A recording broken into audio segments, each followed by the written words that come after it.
Ahmedabad તેગામ road પર કેનાલનો bridge ક્ષતિગ્રસ્ત। રાયપુર પાસે નર્મદા કેનાલના બ્રિજના સાઇડની પેરાફીટ તૂટી। બ્રિજના ફૂટપાથનો 30 થી 40 ફૂટનો હિસ્સો તૂટ્યો।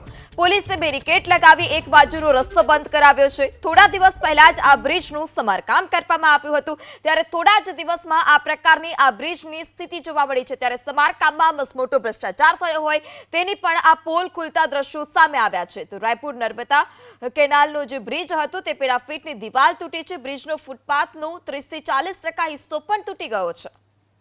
વધુ માહિતી સાથે સંવાદદાતા હિરેન પણ ફોન લાઈનથી જોડાઈ ચૂક્યા છે। હિરેન, થોડા દિવસ પહેલા જ સમારકામ કરવામાં આવ્યું અને થોડા જ દિવસમાં આ પ્રકારની સ્થિતિ, શું વધારે વિગત?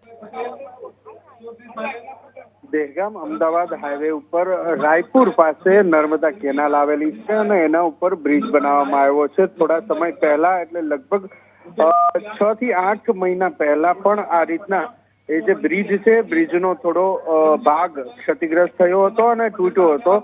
તે સમયે સમારકામ કરવામાં આવ્યું હતું। ગઈકાલે મોડી રાત્રે ફરી એક વખત એ જે બ્રિજ છે, બ્રિજની ઉપર જે ફૂટપાથ બનાવેલી હોય છે લોકોને ચાલવા માટેની, એ ફૂટપાથ અને તેની જે પેરેટરી હોય છે તેનો ભાગ એ તૂટી પડ્યો હતો અને તેને લઈ અને પોલીસે ત્યાં બેરિકેડ કર્યા છે। એક તરફનો રોડ પુલ ઉપરનો બંધ કરી દેવામાં આવ્યો છે, કારણ કે કોઈ જાનહાની મોટી ના થાય અથવા તો મોટો અકસ્માત ના થાય તે માટે બેરિકેડિંગ કરવામાં આવ્યું છે અને એક તરફનો માર્ગ એ બંધ કરી દેવામાં આવ્યો છે। જ્યાં સુધી માહિતી મળી રહી છે, થોડા સમય પહેલા જ કલેક્ટર ગાંધીનગર ત્યાં પહોંચ્યા હતા અને મુલાકાત પણ લીધી હતી। ઝડપથી આ બ્રિજનું સમારકામ થઈ જાય તે પ્રકારેની સૂચના પણ કલેક્ટર દ્વારા આપવામાં આવી હોવાનું જાણવા મળેલું છે। જી હિરેન, સમગ્ર માહિતી બદલ આભાર।